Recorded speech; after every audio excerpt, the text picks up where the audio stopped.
And we just need 2 ingredients and 1 tool. Okay. We need water and soap.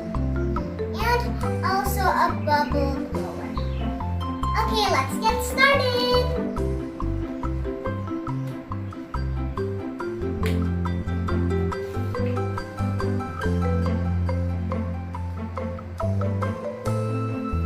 We put all of the soap in the water.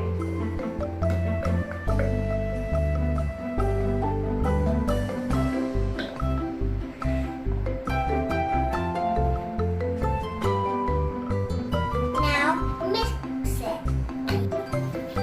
So I already mixed the soap and water.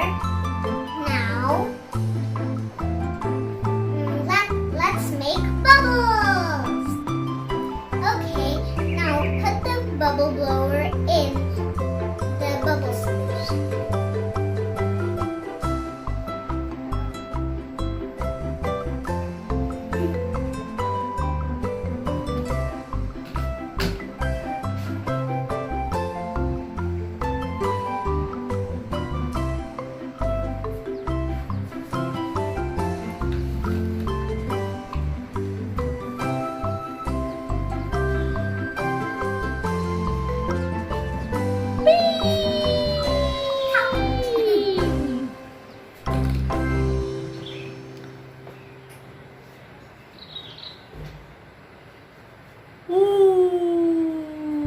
Wey, bagus.